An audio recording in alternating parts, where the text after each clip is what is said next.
Assalamualaikum warahmatullahi wabarakatuh. Di sini saya akan membahas tentang refleksi pembelajaran yang telah diberikan pada hari Selasa kemarin dan dikumpulkan pada hari Kamis kemarin mengenai bab revolusi industri 4.0. Yang pertama, pertanyaannya ada apa yang terjadi selama proses pembelajaran ini? Yang terjadi selama proses pembelajaran ini banyak hal-hal yang tidak diinginkan, seperti adanya konflik, kesalahpahaman yang menyebabkan sebuah pertengkaran antar satu kelompok tersebut. Kesalahpahaman itu mengenai pembagian tugas yang diberikan kepada anggota kelompok tersebut, karena kan ada beberapa anak yang tidak mengerjakan dan tidak menyelesaikan tanggung jawabnya untuk mencari sebuah materinya, karena mungkin mereka tidak merespon ataupun sibuk dengan organisasi-organisasi ataupun kepentingan pribadinya. Tetapi ketika konflik tersebut tidak menghambat pekerjaan kelompok ini, kita menyelesaikan dengan tepat waktu walaupun banyak sekali revisi-revisi yang ada. Yang kedua, ada apa yang Anda lakukan dan apa yang dilakukan oleh kelompok Anda. Yang dilakukan saya, yang pertama, pada awal-awal pembentukan kelompok, saya mencari judul yang tepat untuk materi makalah tersebut. Kemudian yang kedua, saya membagi materi untuk masing-masing anak mengerjakan. Kemudian yang dilakukan kelompok saya, pada awalnya yang merespon dengan baik dan menjawab semua, tetapi pada saat ingin mengerjakannya, mereka tidak memberikan materi tersebut yang sesuai pada pembagian itu. Dari situlah terjadi kesalahpahaman yang membuat terjadinya konflik antar kelompok tersebut. Yang ketiga, ada bagaimana perasaan Anda tentang pengalaman ini. Yang sudah pasti banyak sekali belajar dari pengalaman ini, dikarenakan pada melakukan pekerjaan kelompok perlu adanya kolaborasi dan komunikasi yang aktif untuk mencapai sebuah tujuan yang baik tanpa ada kesalahpahaman satu sama lain. Tetapi umumnya kesalahpahaman antar kelompok ini sudah terjadi pada tiap-tiap kelompok tersebut. Yang keempat, ada apa Anda merasa puas atau tidak puas? Dan tentunya saya merasa puas karena sudah menyelesaikan tugas makalah dan tugas presentasi tugas pembelajaran ini dengan baik dan mendapatkan hasil yang baik. Kemudian saya juga berhasil dalam menyelesaikan tugas-tugas ini dengan adanya konflik, tetapi membawakan hasil yang baik.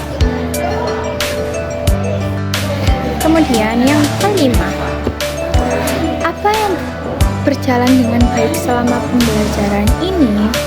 Yang berjalan baik tentunya pada saat presentasi yang terakhir, karena pada saat itu semua anggota kelompok sudah menghafal ataupun menyampaikan presentasi itu dengan baik.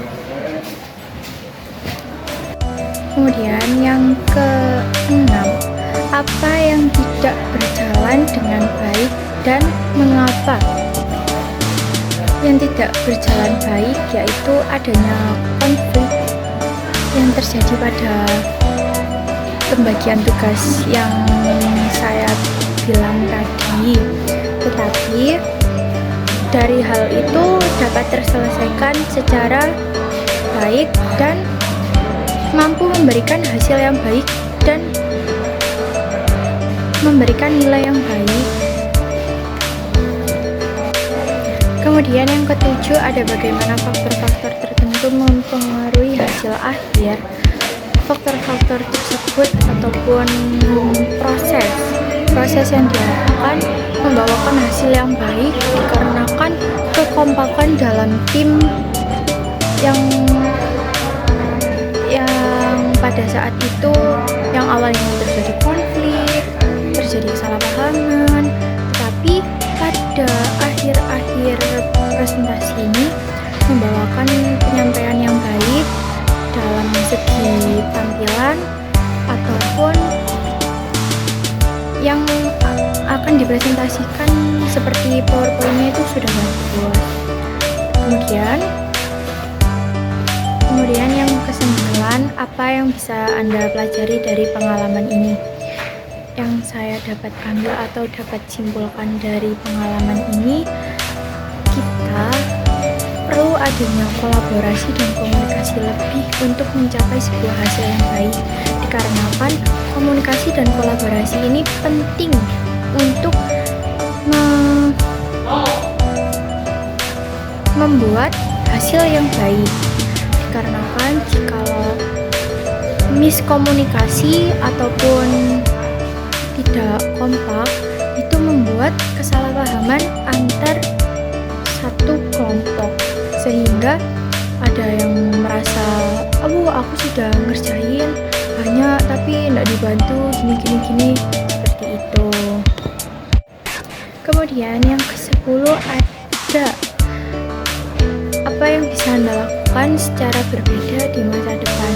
Mungkin yang ingin saya lakukan atau tingkatkan lagi yaitu sikap kolaborasi dan komunikasi, karena itu penting untuk dunia kerja.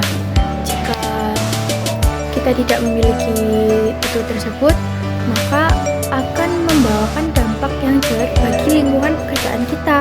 Kita akan terus berada pada kesalahpahaman, konflik, ataupun permasalahan yang lainnya.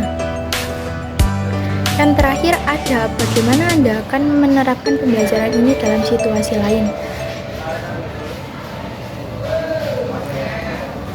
Mungkin dari pembelajaran ini kita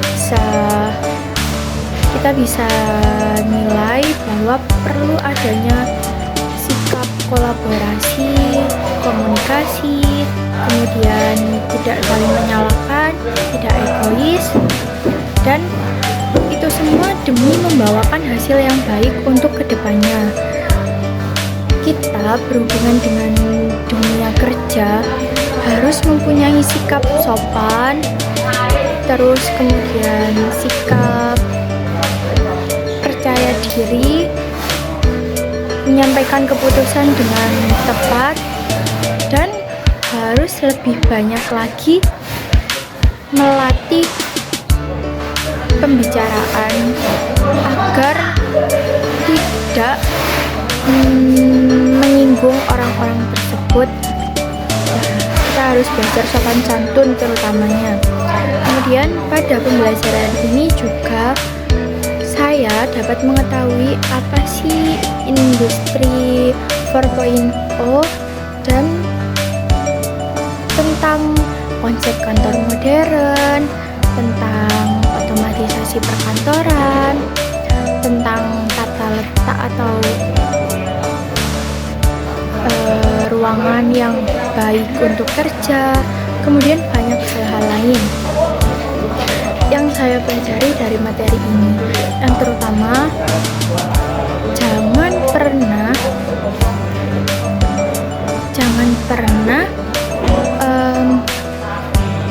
jangan pernah miskomunikasi antar kelompok agar tidak terjadinya kesalahpahaman dalam satu kelompok tersebut.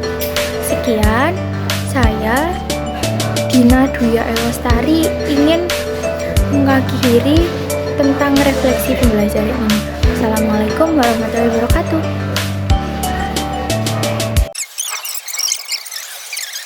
Thanks for watching. Please subscribe.